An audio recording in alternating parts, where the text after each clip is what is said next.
Welcome to TG5 news. ముందుగా headlines చూద్దాం. కర్ణాటకలోని ఉడిపిలో పర్యటించిన ప్రధాని నరేంద్ర మోదీ ప్రసిద్ధ శ్రీకృష్ణ మఠంలో ప్రత్యేక పూజలు, లక్షకంఠ భగవద్గీత పఠనం కార్యక్రమంలో పాల్గొన్నారు. ఉడిపి బీజేపీ సుపరిపాలనకు కర్మభూమి అని వ్యాఖ్య.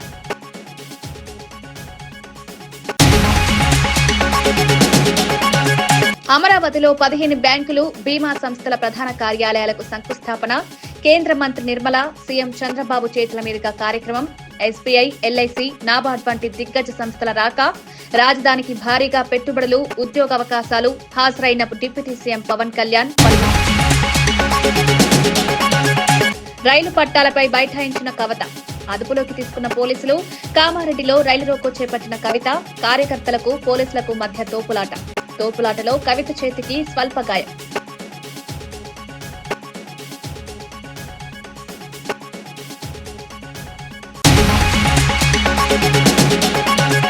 అమరావతి అభివృద్ధికి ప్రధాని నరేంద్ర మోదీ అందిస్తున్న ప్రోత్సాహాన్ని తమ ప్రభుత్వం ఎప్పటికీ గుండెల్లో పెట్టుకుంటుందని డిప్యూటీ సీఎం పవన్ కళ్యాణ్ అన్నారు.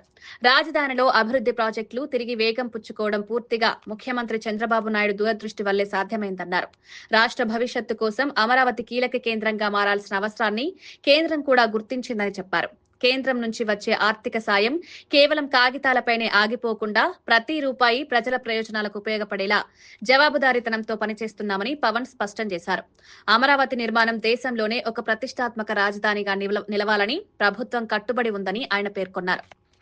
ముఖ్యమంత్రులు వర్యులు శ్రీ నారా చంద్రబాబు నాయుడు గారికి, సెంట్రల్ మినిస్టర్ శ్రీ పెమ్మసాని చంద్రశేఖర్ గారికి, సోదరులు నారా లోకేష్ గారికి, ఫైనాన్స్ మినిస్టర్ శ్రీ పయ్యావుల కేశవర్ గారికి, సభను అలంకరించిన గౌరవ సహచర మంత్రివర్యులకి, గౌరవ పార్లమెంట్ సభ్యులకి, గౌరవ శాసన మండలి మరియు శాసనసభ్యులకి, నాయకులకి హృదయపూర్వక ధన్యవాదాలు.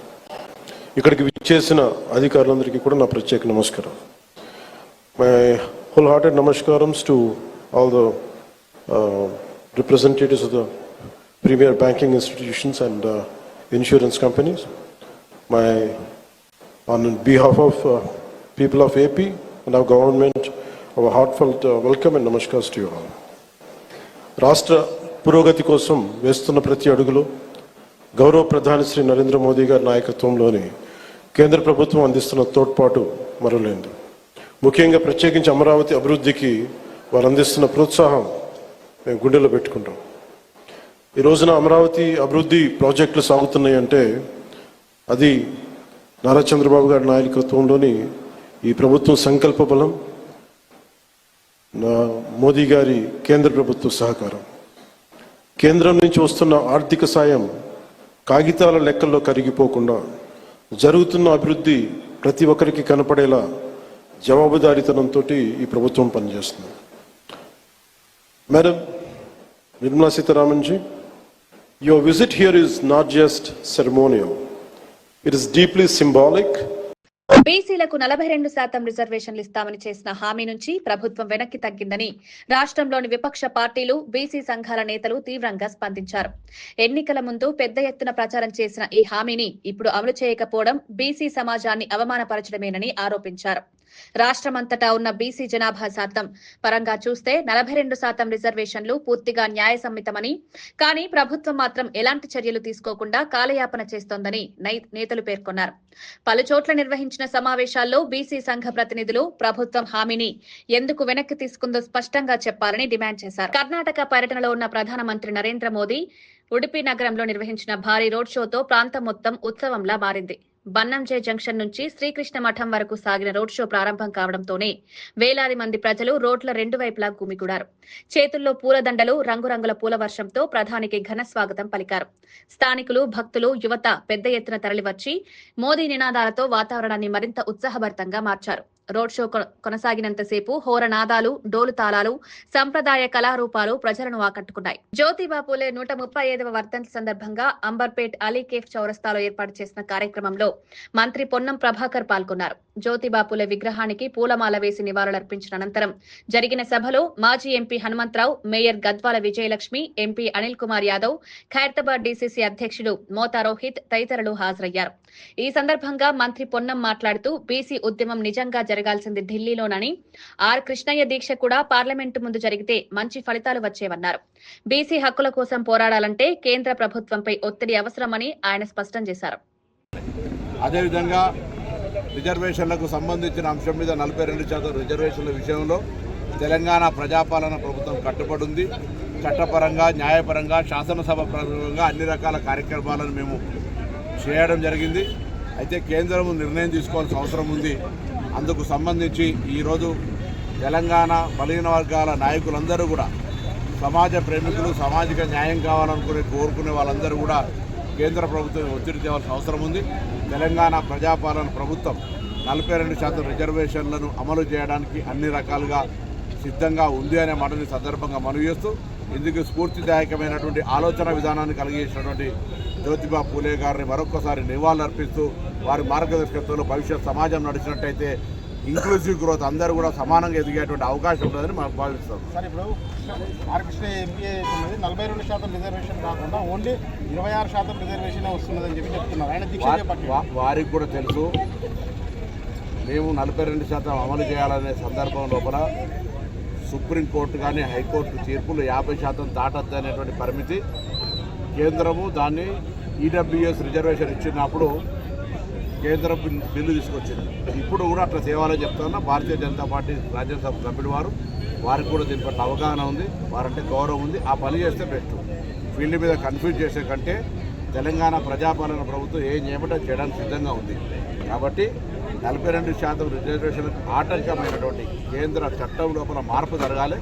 కేంద్రంలో అధికారంలో ఉన్న బీజేపీ చేయాలి. కానీ బీజేపీ ఫెడరలిస్టిక్ పార్టీ, బీసీల కునగణన చేయమంటే కూడా చేయలేదు. అఫిడవిట్ ఇచ్చింది సుప్రీంకోర్టులో. కానీ రాహుల్ గాంధీ గారి నినాదం చిత్తునే ఆపజుతునే ఇచ్చేదారి అన్న తర్వాత కులగణన ఒప్పుకుంది.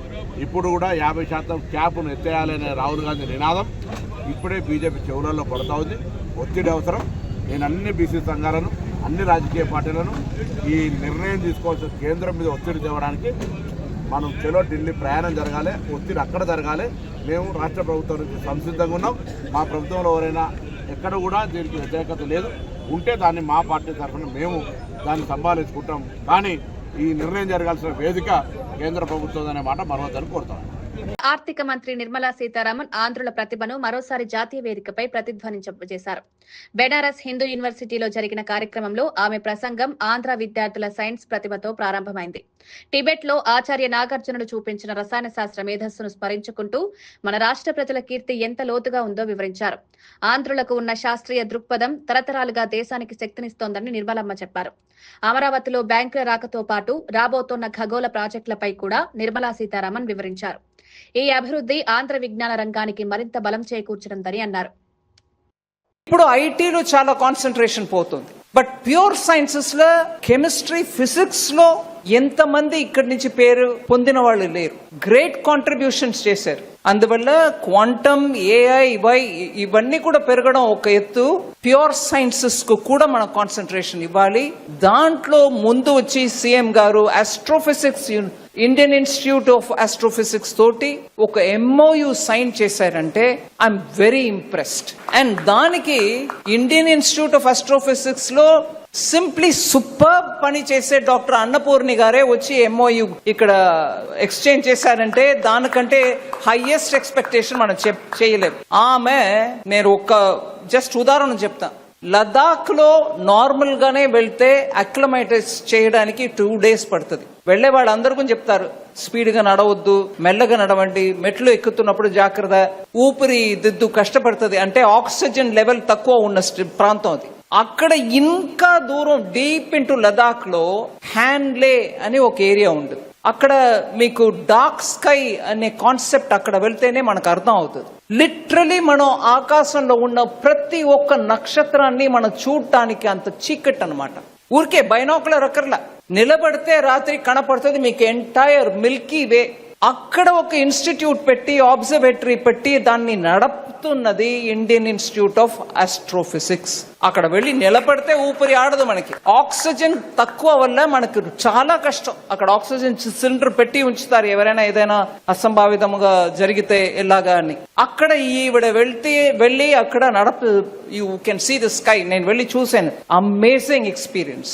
సో దాన్ని మనం రియల్ టైం చూడటానికి అబ్జర్వేటరీలో ఈ ప్లానెటోరియంలో లేటెస్ట్ సైన్స్ తీసుకొచ్చి చేస్తున్నారు. మైసూర్లో నా ఎంపీ ల్యాబ్స్ ఫండ్ ని పెట్టి ఒక ఎక్స్పెరిమెంట్ గా మొదలు పెట్టిన పని జనవరి ఫిబ్రవరిలో కంప్లీట్ అవుతుంది. కానీ దానికి ముందు నుంచే 2 సంవత్సరం నుంచి ఆ ప్రాంతంలో ఉన్న ప్రైమరీ స్కూల్ పిల్లలందరినీ కూడా తీసుకొచ్చి అక్కడ కన్నడలో వాళ్ళకి ఎక్స్ప్లెయిన్ చేస్తే ఇది ఏంటి విషయం అని ఒక క్యాంప్ లాగా నడిపితే పిల్లలు చూడాలి ఇవాళ సైన్స్ లో ఎంత ముందుకు వెళ్తున్నారని. అక్కడ అట్లాంటి ఇంట్రెస్ట్ తయారు చేసిన వాళ్ళు ఇండియన్ ఇన్స్టిట్యూట్ ఆఫ్ ఆస్ట్రోఫిజిక్స్. నేను సీఎం గారికి రిక్వెస్ట్ చేశాను, ఎంత ఫ్యూచరిస్టిక్ క్యాపిటల్, ఈ టెక్నాలజీ మన దగ్గర లేదు. భారతదేశంలో చాలా ప్లానటేరియం ఉన్నాయి. వాళ్ళు ఏం చేస్తారంటే ఆకాశాన్ని ఒక రికార్డ్ చేసి పెట్టుకుంటారు. అది ఎప్పుడైనా ఒకసారి ఒక షోలో రాత్రి మన బిర్లా ప్లానటోరియం కూడా ఉంది హైదరాబాద్, చూసాం, మనం అందరం కూడా వెళ్ళాం. ఆ రికార్డెడ్ షోని చూపిస్తారు. కానీ ఈ టెక్నాలజీ ద్వారా మనకి దొరికేది ఏంటంటే రియల్ టైం హ్యాండ్లీలో లేకపోతే కొడైకెనాల్లో ఉన్న అబ్జర్వేటరీ ద్వారా డార్క్ స్కైలో కనపడే ప్రతి ఒక్క నక్షత్రం, ప్రతి ఒక్క ప్లానెట్, ఎంటైర్ మిల్కీ వే మనం కూర్చొని చూడవచ్చు. జస్ట్ ఇమాజిన్ అండి, మన పిల్లలకి ఇట్లాంటి సైన్స్ ని నేర్పించి చూపించి వాళ్ళకి ఒక ఆస్పిరేషన్ ని బిల్డప్ చేస్తే భారతదేశంలో ఇప్పుడు ఉన్నటువంటి స్కిల్స్ కంటే ఇంకా ఎంత రెట్లు మనం పెరగొచ్చు. మన చీఫ్ మహేష్ కేసీఆర్ పై మండిపడ్డారు. తెలంగాణ కోసం కేసీఆర్ చేసిన దీక్ష అసలు ప్రజల కోసం కాదని, పూర్తిగా నాటకమని విమర్శలు చేశారు. తెలంగాణ సెంటిమెంట్ ను కేసీఆర్ కుటుంబ ప్రయోజనాల కోసం వాడుకున్నారని మహేష్ ఆరోపించాడు. రాష్ట్ర ప్రజలు ఎన్నాళ్లు సాధించిన ఉద్యమాన్ని కేసీఆర్ ఒక రాజకీయ పథకంగా మార్చేశారని చెప్పారు. 3 రోజులకే విరమించిన దీక్షను తెలంగాణ కోసం చేసిన గొప్ప త్యాగంగా చూపించుకోవడం తనదైన శైలి అని వ్యాఖ్యానించారు. కేంద్ర తీవ్రంగా నడుస్తున్న సమయంలో ప్రజల యొక్క సెంటిమెంట్ని అడుగడుగున వాడుకున్న రోజుల్లో తెలంగాణ కోసం దీక్ష చేస్తున్నట్టుగా దీక్ష మొదలుపెట్టి ఆసుపత్రిలో చేరి నిమ్స్లో 3/12/2009లో చేరి 11/12/2009లో డిశ్చార్జ్ అయినారు. ఇలా వాళ్ళు గొప్పగా చెప్పుకొని దీక్షా దివస్ పేరిట మళ్ళీ కొంత సెంటిమెంట్ని రాజేసే ప్రయత్నం చేస్తున్న తరుణంలో నేను ముందుకు రావడం జరిగింది. కాదా, అదర్వైజ్ ఇది ఎప్పుడు 2009లో ముగిసిన అధ్యాయం, దాని గురించి మాట్లాడాల్సిన అవసరం లేదు. ఆనాడు ఏ రకంగా దీక్ష జరిగింది, ఆనాడు కూడా మా ఉత్తమ్ కుమార్ రెడ్డి గారు, రేవంత్ రెడ్డి గారు ఆధారంతో బయటపెట్టినా ప్రజలు నమ్మలేదు. ఎందుకంటే ఆ దీక్ష చేసిన సమయం అటువంటిది, బాగా సెంటిమెంట్ ఉరుతున్న సమయం. కేసీఆర్ గారు దీక్ష చేశారు, పులి నోట్లో తలబెట్టారు కాబట్టి తెలంగాణ వచ్చిందట. కేసీఆర్ గారు చేసిన దీక్ష అదొక నాటకం. దీక్ష వల్ల తెలంగాణ రాలే, తెలంగాణ సోనియా గాంధీ వల్ల వచ్చింది. దీక్ష 3 నుంచి 11 8 రోజుల్లో దీక్ష విరమణ చేశారు, పలాయనం చిత్తగించారు. అప్పుడు ఉస్మానియా యూనివర్సిటీ మొదలుకొని అన్ని యూనివర్సిటీల విద్యార్థులు, యువకులు, అందులోనూ దళిత బిడ్డలు, బీసీ, ఎస్సీ, ఎస్టీ బిడ్డలు ఉద్యమాన్ని చేపట్టిన సందర్భం. ఈ బిడ్డల యొక్క ఉద్యమాన్ని చూసి చలించి సోనియా గాంధీ గారు తెలంగాణ ఇచ్చినారు. మరి దీంట్లో కేసీఆర్ గారి పాత్ర ఏంటో, బీఆర్ఎస్ నాయకుల పాత్ర ఏంటో తెలుసుకోవాలి. దీక్ష చేసినటువంటి తీరు మీకు ఇవాళ ఎన్ని రోజుల తర్వాత మీ ముందుకు వచ్చి నేను వాస్తవాలు చెప్పాల్సి వస్తుంది. దీక్ష నిజమైన దీక్ష కాదు. రకరకాల ఫ్లూయిడ్స్ తీసుకొని కాస్త 8 రోజులు ఫ్లూయిడ్స్ మీద దీక్ష చేసినారు. మీకు అన్నీ కూడా డాక్టర్స్ ఇచ్చినటువంటి రిపోర్ట్స్, ఏమేమి ఫ్లూయిడ్స్ వాడారు, ఏ రకమైన విటమిన్స్ వాడారు, ఏ రకంగా దీక్ష నడిచింది, అది అసలు దీక్షనేనా, గతంలో పొట్టి శ్రీరాములు చేసినట్టు దీక్షకి దీనికి ఏమైనా పోలికుందా, పొంతన ఉందా, అసలు ఈ దీక్ష వల్ల తెలంగాణకు జరిగిందేమిటి, ఒరిగిందేమిటి, ఇవన్నీ కూడా దీంట్లో మీకు డాక్టర్స్ ఇచ్చిన రిపోర్ట్ మీ అందరికీ ఇవ్వడం జరుగుతుంది. హుజరాబాద్ నియోజకవర్గానికి చెందిన ఎమ్మెల్యే పాడి కౌశిక్ రెడ్డిని బీఆర్ఎస్ పార్టీ ఒక బకరాలా వాడుకుంటోందని కాంగ్రెస్ నేత ప్రేమ్ సాగర్ రెడ్డి మండిపడ్డారు. దేవుడు అంత పెద్ద ఎత్తు ఇచ్చాడు కానీ అందులో గింతంత మెదడు కూడా పెట్టలేదంటూ కౌశిక్ రెడ్డిపై తీవ్ర విమర్శలు చేశారు. చెక్ డ్యాం కూలిన ఘటనపై ఎమ్మెల్యే పూటకో మాట మార్చడం ప్రజలను గందరగోళానికి గురిచేస్తోందని ఆరోపించారు. హుజరాబాద్ ఎన్నో గొప్ప నాయకులను తీర్చిదిద్దిన నేల అని, ఇలాంటి తప్పుడు వ్యాఖ్యలు చేసే నేతలను ప్రజలు గమనిస్తున్నారని ప్రేమ్ సాగర్ రెడ్డి చెప్పారు. ఇంతలో ఇంత మెదడు సరిగ్గా ఇయ్యనట్టున్నాడు నీకు. ఆ చిన్న మెదడో పెద్ద మెదడో ఏదో సిటీ స్కాన్ చేయించుకోను, జరా ఎంఆర్ఐ చేయించు. మరి చేయిస్తే ఎక్కడో ఒక్కడ లోపం ఉంటది. ఆ లోపం వల్లనే నువ్వు ఏది పడుతుంది మాట్లాడతావు, అప్పటికప్పుడే తప్పైందని చెప్తావు. అంటే మీ వాళ్ళు చెప్పేదే ఇదంతా ఇప్పటికెప్పుడే తిట్టడం, మళ్ళా సారి తీసుకుపోయి మళ్ళా సారి చెప్పడం, విచిత్రమైన లక్షణాలు ఉంటాయని తెలుసు. కానీ నువ్వు మరి ఇంత అధ్వానంగా మారి ఆ వీడియో ఏదైతే ఉందో ఆ వీడియోని తీసుకొని నువ్వు సంబంధిత అధికారులను తీసుకొని వస్తావా, నీ గన్మెన్ ఎంబడి పెట్టుకుని వస్తావా, లేకపోతే నీకేమైనా రక్షణ అంటే మేము ఉంటాం. అది ఇక్కడి నుంచి అక్కడ దాకా అది ఎక్కడ ఉందో, నువ్వు చూపెట్టినటువంటి వీడియో ఎక్కడైతే ఉందో దాన్ని మాకు చూపెట్టాలని చెప్పి, అదేవిధంగా అప్పుడున్నటువంటి గుత్తేదారులు కూడా చెక్ డ్యామ్లు కట్టాలంటే ఒక ఇక్కడనే కాదు, ఆప్రాణాన్ని కట్టవలసి వస్తుంది. చెక్ డ్యామ్ గోడ కట్టినప్పుడు దానికి అటు ముందర గాని వెనక గాని ఫోర్స్ వచ్చి నెట్టకుండా ఉండడానికి మరి ఆ గుట్టల దగ్గర బ్లాస్ట్ చేసినటువంటి బండలు గాని, లేకపోతే వ్యవసాయ భూముల దగ్గర కూడా బ్లాస్ట్ చేసిన బండలు కూడా తీసుకొచ్చి ఇక్కడ పోయడం జరుగుతుంది. మీరు ఈ చెక్ డ్యామ్ ముందర గాని వెనక గాని పరిశీలించినట్టయితే అటువంటి బండలు ఇక్కడి నుంచి అక్కడికి పరిచయం ఉంటాయి. ఆ పరిచినటువంటి పూసన లేకపోతే ఆ వైరా అది నిన్న మొన్న పెట్టి పేల్చిరా ఏంటిది అనేది మనం తెలుసుకుందాం. కొన్ని నిజాలు వీడియో ద్వారా ఇట్లా పెట్టి అట్లా తీసేసినావు. ఏమి ఈ పరిసర ప్రాంతాలను చూపెట్టవా, అది ఎక్కడదని చూపెట్టవా? ఒకటే వీడియో ఎస్ మీరు ఎమ్మెల్యే గారు రాజీనామా చేయాలి, నీ తాత సొమ్ము ఉన్నది ఈడ, నువ్వు చెప్తే ఈడగడ వినడానికి ఉన్నాడు. నువ్వు చెప్తే ఆయన ఒక నాయకుడు అనేవాడు జనం నుంచి పుట్టుకొచ్చిన విజయరామరావు, జనం కోసమే పనిచేయడానికి ఉన్నాడు. మీ లెక్క అవినీతిగా అడ్డగోలుగా సంపాదించుకోవాలి, ఇసుక మీద వస్తాయా, వడ్ల మీద వస్తాయా, గుత్తేదారులను బెదిరించడమా, ఇట్లాంటి ఆలోచన కలిగిన నాయకుడు కాదు మా నాయకుడు. మరి మీరైతే మరీ అధ్వానంగా ఆఖరికి వస్తే మీ బతుకులేందంటే హోటల్లో తిని ఆ హోటల్ బిల్ కట్టడానికి కూడా నాకు ఇది పదవి ఉందంటే చెప్పుకున్నంత చిల్లర నీతి మాలిన రాజకీయాలు చేసే మీరు, అసలు మీకు విఘ్నత లేదు. మీకు ఆ జనాలు ఓటేసిరంటే హుజరాబాద్ ప్రజలకు నిజంగా కూడా మొక్కాలి వాళ్ళకు. ఎందుకంటే కేవలం నీ బిడ్డను నీ భార్యను నిజంగానే వీడు చచ్చిపోతాడు కావచ్చు అనే ఉద్దేశంతో పోనీ గాడిద కొడుకు ఒకసారి గెలవని ఏం పోయిందని చెప్పి ఓట్లెత్తి వేయచ్చు. కానీ ఇంకొకసారి నీ ఊర్లో నువ్వు కూడా వార్డు మెంబర్ చేసిన గెలవచ్చు. పాడి కౌశిక్ రెడ్డి గారు ఇంకొకసారి ఇట్లాంటి సిగ్గుమారినటువంటి అబద్దపు నిజాన్ని అబద్దం చేయడం కోసం ఏదో వీడియోలు పెడతా అంటే చెప్తే ఇక్కడ ఎవరు చూస్తూ ఊరుకోరు. ఇక్కడ కాదు, అవసరం అంటే నీ జమ్మికుంట హుజరాబాద్ చౌరస్తలకు వచ్చి మరి నీ ఫ్లెక్సీ తీసి మరి దానికి తగిన గుణంగా మరి రకరకాల దండలేసి గాడిదల మీద బర్రెల మీద దున్నపోతుల మీద ఊరేంపు చేసే కార్యక్రమాన్ని తీసుకుంటాం. చాలా జాగ్రత్త. ఇదే ఫస్ట్ అండ్ లాస్ట్ వార్నింగ్ అని తెలియజేస్తూ ఇంకొకసారి చౌకబారు రాజకీయాలు చేసినట్టయితే పెద్దపల్లి గడ్డ మీద నడవది. అదేవిధంగా హుజరాబాద్ లో అక్కడ కూడా మా క్యాడర్ ఉంది. హుజరాబాద్ లో కూడా నిన్ను లేకుండా తరిమి కొట్టేదా కూడా విజయన్న గాని విజయన్న నాయకత్వంలో పనిచేసి మేమందరం కూడా కలిసి కట్టుగా పనిచేసి ఇంకొకసారి నువ్వు ప్రజాస్వామ్యంలో ఏ ఒక్క చిన్న పదవి కూడా రాకుండా నేను అడ్డుకుంటామని తెలియజేస్తూ ముగిస్తూ ఉన్నాం. బీసీ రిజర్వేషన్ల విషయంలో బీజేపీ కాంగ్రెస్ చేస్తున్న విమర్శలు పూర్తిగా విడ్డూరంగా ఉన్నాయని ప్రభుత్వ విప్ ఆది శ్రీనివాస్ మండిపడ్డారు. అసలు బీసీ రిజర్వేషన్లకు అడ్డుకట్ట వేస్తూ వచ్చిన పార్టీలు ఇప్పుడు నాటకీయంగా మాట్లాడడం ప్రజలను మభ్యపెట్టే ప్రయత్నమేనన్నారు. ఎన్నికల సమయంలో ఇచ్చిన హామీలను అమలు చేయడంలో ప్రభుత్వం కట్టుబడి ఉందని, అయితే అవసరమైన విధానపరమైన చర్యలు పూర్తయ్యే వరకు ఇలాంటి ఆరోపణలు చేయడం రాజకీయ ప్రయోజనాల కోసమేనన్నారు. తెలంగాణలో కాంగ్రెస్ పార్టీ ప్రభుత్వం తమ సిద్ధశుద్ధి నిరూపించుకొని అసెంబ్లీలో చట్టాలను కూడా రూపొందించబడి అంటే గవర్నర్ గారి దగ్గరకు పంపించినటువంటి అంశము, కేంద్ర ప్రభుత్వానికి పంపించిన అంశం ఈరోజు లక్ష్మణ్ గారు మీకు తెలదని అడుగుతా ఉన్నాం.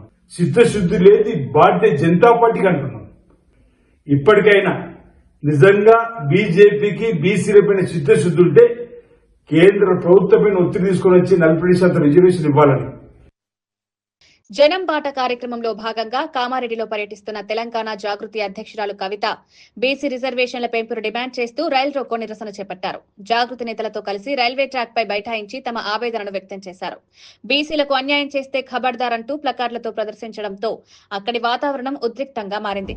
బీసీ సమాజానికి న్యాయం చేయాలంటే రిజర్వేషన్లను తక్షణం పెంచాలని కవిత డిమాండ్ చేశారు. ప్రభుత్వ హామీ అమలు కాకపోవడంతో ప్రజల్లో ఆగ్రహం పెరుగుతుందని ఆమె అన్నారు.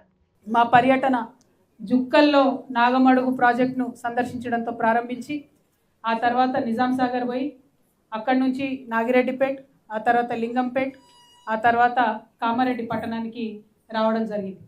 మరి మీ అందరికీ తెలుసు, కామారెడ్డి ఈ మధ్య వార్తలలో ఉన్నది. ఎందుకోసం అంటే విపరీతమైనటువంటి వర్షం వచ్చి కామారెడ్డి పట్టణంలో చాలా కాలనీలు నీట మునిగినటువంటి పరిస్థితి. అయితే కామారెడ్డికి ఉండేటటువంటి ఆ ప్రత్యేక పరిస్థితి దృష్ట్యా ముఖ్యమంత్రి రేవంత్ రెడ్డి గారు పర్యటనకు రావడం జరిగింది. ఆగస్టు 27, 28 తేదీల్లో భారీ వర్షాలకు కామారెడ్డి అతలకుతలం అయిపోయి ఈ జిల్లాలో ఉన్న 94,000 ఎకరాల్లో వరి, పత్తి, మొక్కజొన్న, సోయా ఈ కూరగాయల పంటలన్నీ కూడా, వాటితో పాటు కూరగాయల పంటలన్నీ కూడా దెబ్బతిన్నాయి. మరి దెబ్బతిన్నాయి. ఆ సందర్భంలో ముఖ్యమంత్రి గారు 24 ఆగస్టుకు రాకుండా బాగా వానలు పడుతున్నాయి, నా హెలికాప్టర్, నా గాలి మోటార్ గాలి ఎగురుతలేదు కాబట్టి నేను తర్వాత పర్యటనకు వస్తా అని చెప్పి సెప్టెంబర్ 4వ తారీఖు నాడు పర్యటనకు రావడం జరిగింది. వచ్చి ఆయన అన్ని తిరిగిపోయిండు, చూసుకొని ముఖ్యమంత్రి గారు అన్న మాటలు ఏంటంటే, వరదల కారణంగా చనిపోయిన వారి కుటుంబాలకు 5 లక్షల రూపాయలు ఇస్తాం, పంటలు దెబ్బతిని ఇసుక మేటలు ఎక్కడైతే వేసినాయో వారందరికీ ప్రత్యేక సాయం అందిస్తాం, పశువులు చనిపోయిన వారిని ఆదుకుంటాం, ఇండ్లు కూలిపోయిన వారికి ఇందిరమ్మ ఇండ్లు ఇస్తాం, వరద సాయంపై మళ్ళీ 15 రోజుల్లో సమీక్ష చేసి మీ అందరికి అండగా ఉంటా అని ముఖ్యమంత్రి గారు ఆనాడు చెప్పడం జరిగింది. దారుణం ఏంటంటే ఇంట్లో ఏ ఒక్కటి కూడా జరగలేదు. కేవలం ఒక 400 ఇండ్లకు 11,000 రూపాయలు తక్షణ సహాయం కింద అందించి బయటపడ్డారంటే ఇంతవరకు ప్రభుత్వం నుంచి ఎవరు కూడా వెనక్కి తిరిగి చూసిన పరిస్థితి లేదు. నిన్న మేము పోయి మరి ఏదైతే పంటలు మునిగిపోయినటువంటి రైతులు వారి కుటుంబాలతో మాట్లాడితే వాళ్ళ బాధ కాదు, దాదాపు 2-3 ఫీట్లు ఇసుక పేరుకపోయి ఉన్నది. దాంతోపాటు కొట్టుకొచ్చినటువంటి రాళ్ళు, రప్పలు కనీసం ఆ పొలం పొతం చేసుకొని చేద్దామంటే కూడా పని వారి దగ్గర ₹1 లేనటువంటి పరిస్థితి. ఎందుకంటే ఇండ్లకిండ్లు కొట్టుకపోయి కట్టుబట్టలతో రోడ్డు మీద ఉన్న పరిస్థితి. మరి ప్రభుత్వం మాత్రం కనీసం తిరిగి వెనక్కి చూస్తలేదు. ఈ ముఖ్యమంత్రి గారు ఆనాడు కామారెడ్డి నుండి కూడా పోటీ చేసిండ్రు. మరి చాలా మంది ఆయనకు కూడా ఆ రోజు ఓటేసిండ్రు. ఇవాళ కొడంగల్ మీద ఏదైతే ప్రత్యేకమైన శ్రద్ధ పెట్టి ముఖ్యమంత్రి గారు పనిచేస్తున్నారో, కామారెడ్డి మీద మాత్రం సీత కన్ను వేసినారని చెప్పక తప్పలేదు. ₹1 కూడా కామారెడ్డికి రాలే. దాంతోపాటు ముఖ్యమంత్రి గారు వెళ్ళేటప్పుడు తొవ్వల బ్రిడ్జ్ కూడా చూసుకుంటూ పోయాను. లింగంపల్లి టు కామారెడ్డి వచ్చే మధ్యలో ఉండే బ్రిడ్జ్ కొట్టుకపోయింది. అది దాన్ని కూడా ఆయన అక్కడ ఆగి చూసిండు. ఎంత దారుణం అంటే, ఇంత నాగరిక ప్రపంచంలో కామారెడ్డి టు లింగంపల్లి మళ్ళీ మీదికి అది జుక్కల దాకా పోతుంది. ఆ బ్రిడ్జ్ కొట్టుకపోతే 2 నెలల పాటు మీరందరూ కూడా వార్తలు రాసి అలసిపోయినారు. ఈ పక్క బస్సు దిగాలి, 30 ఫీట్ల లోతుకు నడవాలి, ఆ పక్క పోవాలి, అక్కడ ఆటో పట్టుకొని మళ్ళీ ఊరు దాకా పోవాలి. అటువంటి పరిస్థితుల్లో 2 నెలలు కామారెడ్డి ప్రజలు ఇబ్బంది పడితే తర్వాత కాంట్రాక్టర్కి ఇస్తే ఆయన వచ్చి మట్టి వచ్చిపోయాడు. ఇప్పుడు కూడా నిన్న మేము రాంగ్ ఆగి చూసినాం, ఓన్లీ మట్టి రోడ్డు ఉంది. మళ్ళీ వాన పడ్డా, ఇంకోటైనా, ఒక పెద్ద లారీ అయినా, బస్సు అయినా ఎప్పుడేమవుతుందో తెలియని పరిస్థితి అక్కడ ఉన్నది. అయినా కూడా కనీసం కాంగ్రెస్ ప్రభుత్వం శ్రద్ధ పెట్టకపోవడం చాలా అన్యాయం, ఇది దారుణం. ఇక్కడ షబ్బీర్ అలీ గారు ఉన్నారు. आपसे गुजारिश करती हूँ शब्बीर भाई, मैं आप बहुत इन्फ्लुएंशियल है सरकार में, आप ज़रा बात कीजिए, वो जो लिंगमपल्ली का ब्रिड्ज है उसको जल्द से जल्द बनाइए, वो अपने लोगों के लिए जानलेवा साबित हो सकता है, तो इमीडिएटली उसके ऊपर आप యాక్షన్ లీజిए. షబ్బీర్ అలీ అన్న గమ్మత్తు అయినది పాపం. ఆయన గెలిచినప్పుడు ప్రభుత్వం రాదు, ఆయన ఓడిపోయినప్పుడు ప్రభుత్వం వస్తుంది. ఎప్పుడు ఆయన ఓడిపోయినాక ఇక గెలిచినోని టార్చర్ పెడుతుంటాడు అన్న. ఇప్పుడు ఇక్కడ బీజేపీ ఆయన గెలిచి అమరావతిలో బ్యాంకులు, బీమా సంస్థల ప్రధాన కార్యాలయాల నిర్మాణ పనులకు కేంద్ర ఆర్థిక మంత్రి నిర్మలా సీతారామన్ శంకుస్థాపన చేశారు. రాజధాని నిర్మాణానికి నూతన ఊపునివ్వాలన్న ఉద్దేశంతో కేంద్ర ప్రభుత్వం ఈ కార్యక్రమాన్ని ముందుకు తీసుకువచ్చినట్లు అధికారులు వివరించారు. పలు జాతీయ బ్యాంకులు, ప్రముఖ బీమా సంస్థలు తమ కార్యాలయాలను అమరావతిలో ఏర్పాటు చేసేందుకు ఇప్పటికే అంగీకారం తెలిపినట్లు వెల్లడించారు. శంకుస్థాపన కార్యక్రమంలో మాట్లాడిన మంత్రి, ఆర్థిక రంగ విస్తరణతో పాటు ఉద్యోగాల సృష్టి, సేవల విస్తరణకు అమరావతి కీలక కేంద్రంగా మారుతుందని తెలిపారు.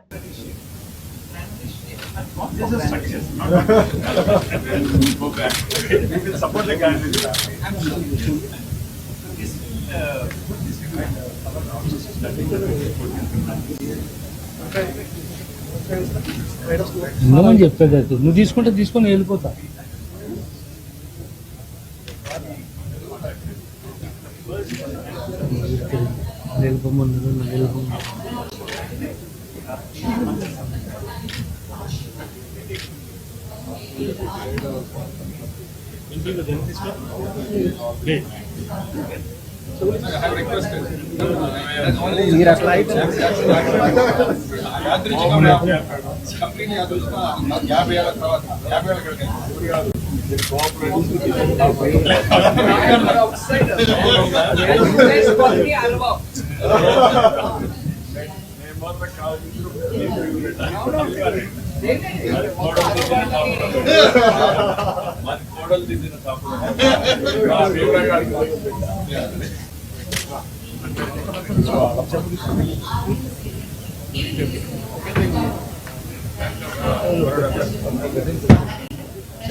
వార్తలు ముగించే ముందు ముఖ్యాంశాలు మరోసారి.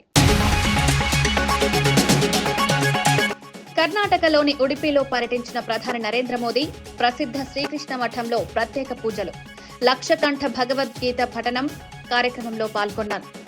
ఉడిపి బీజేపీ సుపరిపాలనకు కర్మభూమి అని వ్యాఖ్య.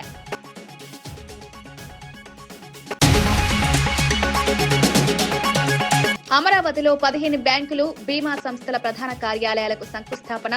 కేంద్ర మంత్రి నిర్మలా, సీఎం చంద్రబాబు చేతుల మీదుగా కార్యక్రమం. ఎస్బీఐ, ఎల్ఐసి, నాబార్డ్ వంటి దిగ్గజ సంస్థల రాక, రాజధానికి భారీగా పెట్టుబడులు, ఉద్యోగ అవకాశాలు. హాజరైన డిప్యూటీ సీఎం పవన్ కళ్యాణ్. రైలు పట్టాలపై బైఠాయించిన కవిత, అదుపులోకి తీసుకున్న పోలీసులు. కామారెడ్డిలో రైలు రోకో చేపట్టిన కవిత, కార్యకర్తలకు పోలీసులకు మధ్య తోపులాటలో కవిత చేతికి స్వల్ప గాయం.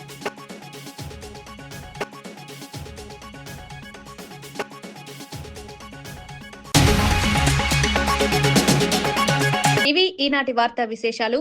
మరో బులెటిన్లో మళ్ళీ కలుద్దాం. నమస్కారం.